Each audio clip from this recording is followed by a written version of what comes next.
Fighting, in its essence, is not merely a test of strength or skill, but a profound expression of the human spirit. It's a dance between vulnerability and invincibility, where every punch thrown and every blow absorbed tells a story far deeper than the mere quest for victory. The truth of fighting lies in its ability to strip us down to our most fundamental selves, revealing not just our physical capabilities, but the resilience, courage, and heart that defines us. In the raw, unguarded moments of battle, fighters not only face their opponents, but confront their deepest fears and greatest aspirations. It is here, in the crucible of combat, that the most authentic form of human expression is found. A testament to our enduring will to overcome, to persevere, and ultimately to transcend. Paul's path through the ranks of professional MMA is marked by the kind of relentless determination and raw skill that can only be honed through years of dedication. However, his journey took a pivotal turn, not inside the gym or during a grueling fight, but through the serendipitous encounter with a new relationship that introduced him to a force more powerful than any opponent has ever faced: his faith in Christ.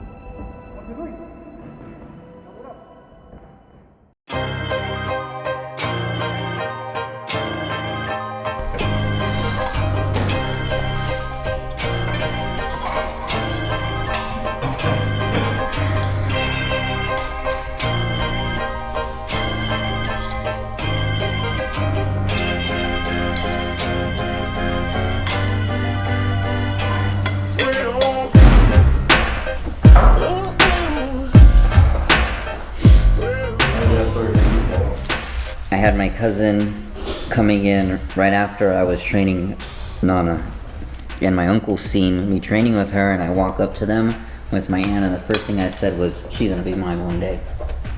And yeah, it turned out good for me.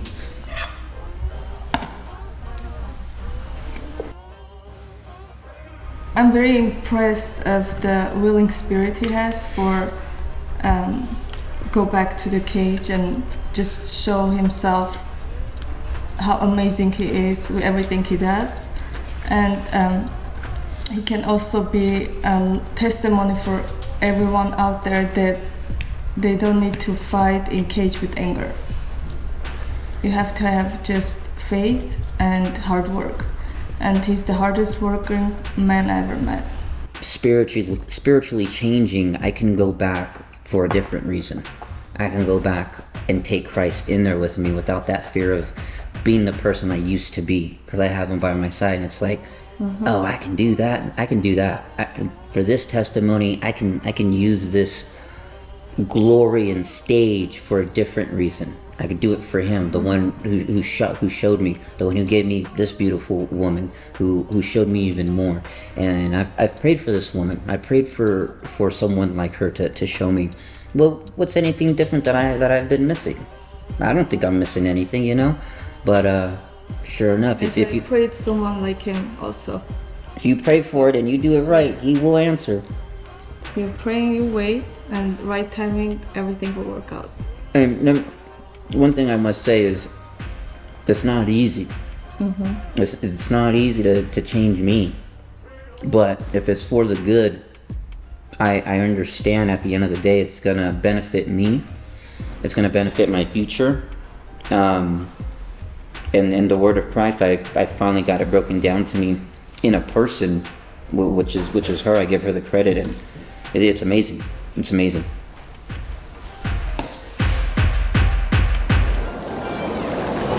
Get all my food made for me. I get a hot jacuzzi. Oh, I get a cold plunge.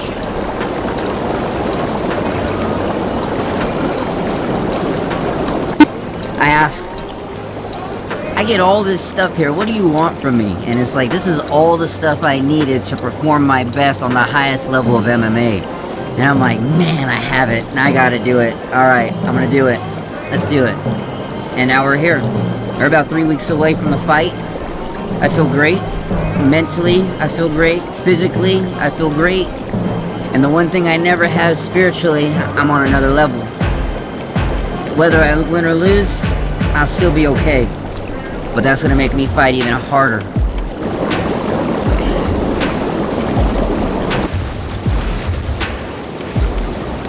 What is it, January, February?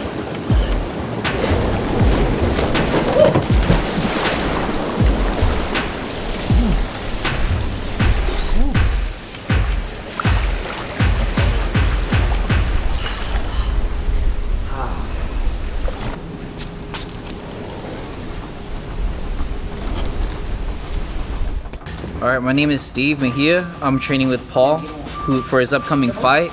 It's gonna be a great fight. This guy puts his everything, and he goes in there with no fear, no nothing, just trusting God. And he's here to prove that today, that he is connected with himself on this goal, on this path, like a dream that he has. And that's what inspired me to come out here today, because I feel like just more than just the technique, more than just everything, the way he puts himself together for the fight is actually pretty inspiring and motivating. So that's what we're about to do right now. We're about to do a cool little training session and kind of get it going for him. That way he can just have a good rhythm, flow of things up to his fight.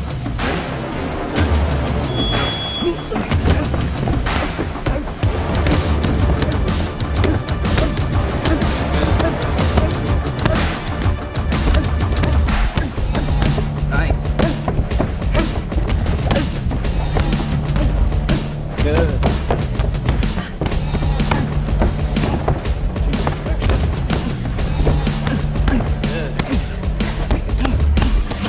Just from seeing Paul train, his mindset, he's sharp. He's looking for opportunities. He's constantly working. He's ready to go out there and just kind of take the opportunity for him, for himself. Like he's just relentless with that. And I think that's what's scary, because like any mistake that you do in there, you will pay. Like, you know what I mean? So he's on it. He's on the ball, man. It's hard to beat someone that's training all around. So that's what's cool about MMA, is that you get to see people fight in different areas. It's not just boxing, it's not just kickboxing, and putting it all together too, especially with his wrestling, is just, it's pretty sick to watch. It's like seeing a character development. It's dope, you know what I mean? So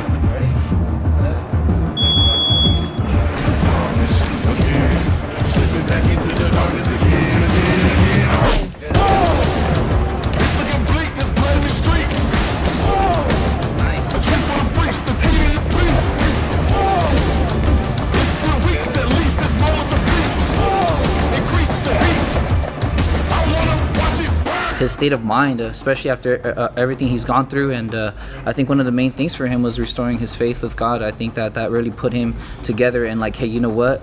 As I follow my path in faith, I'm gonna do things different, but to the best of my ability, with good heart. And I feel like in this sport like this, you gotta stay true to the game, and he's shown it, and it's about to show on the day of his fight for sure. I feel like it's just an insane amount of growth, spiritually, mentally, and physically. People gravitate towards each other one way or another, man. That good energy, and you know, if I didn't sense the person that he is when I first met him, I wouldn't have given him my time. Dude chased me down for a while, trying to get a hold of me, and I was very busy doing other things in the fight game, and I literally didn't have time to give anybody any other time. Shoulder back. There we go. That's the little stuff that I like. That's it. There it is. There it is. From having the experience of working with other wrestlers in this sport, I knew that I can help fix the things that we needed to work on and mold my own version of what we have him going as today. So it was good, man. I'm glad that we linked up. He's one of my favorite students to work with. He never asks, he never says no, he never questions. And if he does question or say, he never says no, but if he does question, it's just to make sure he gets it right.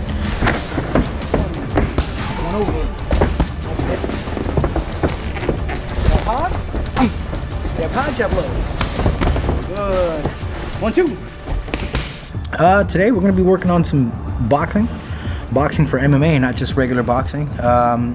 finding his balance. His balance has always been there, but mistakes are made in between. And to me, when I catch somebody throwing a punch and not bringing the hand back to the right position, that's good. The technique was good, 80% of it, but that last 20% could really get you hurt if you're not doing those things right. And I try to make sure that I put the final touches and stamps to smooth out the rough edges, to make sure that they are doing things the right way technically. And if they're not, let's go back over it and do it again until we get it right.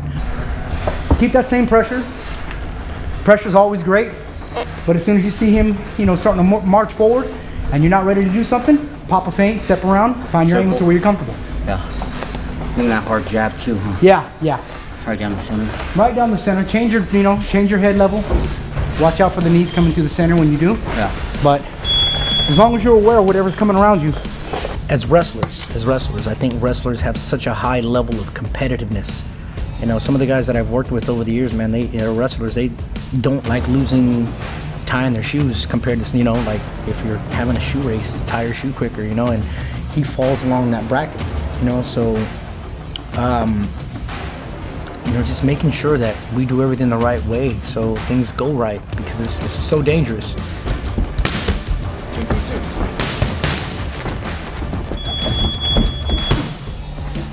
I think Paul is just up for a challenge, and he challenges himself. And if he can go in there and achieve the accomplishment, I think then it's on to the next, what can I do next? Because that's just the competitive nature of somebody like Paul Elizondo.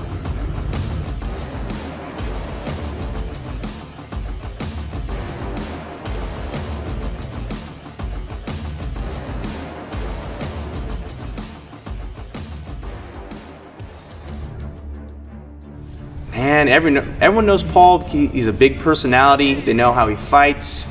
They know what kind of guy he is. Just an upstanding man and an awesome athlete. Yeah, I don't know. He's maybe just his super good quality of character.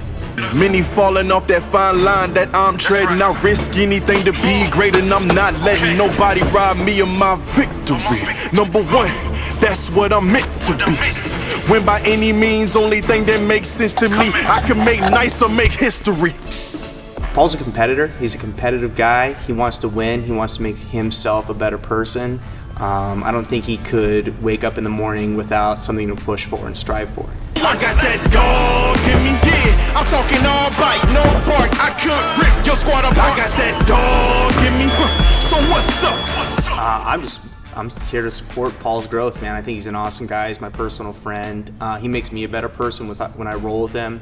When I watch him fight, it's just an awesome experience. So I'm just happy to be there along the way. Not a heart, being smart, aura got a glow. We can restart, get head start, still get the same result. I'm about mine. Don't you get it confused? I'ma win again. Yeah, that's all that I do. I predict Paul is going to pick the guy up, put him on his butt, punch him in the face, either strangle him or punch him until he quits. Down block. Shoot. Shoot. It's wrong. Paul's that competitive nature to strive to always be the best, I would say. Whether it was in wrestling, being a personal trainer, anything in life, he strived to try to be the best that he could be.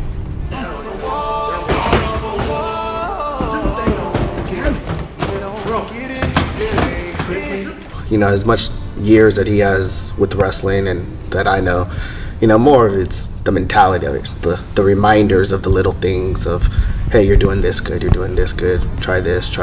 It's more of he knows what to do now at this point. I take on anyone. I don't need a one-on-one. I got that dog in me, yeah.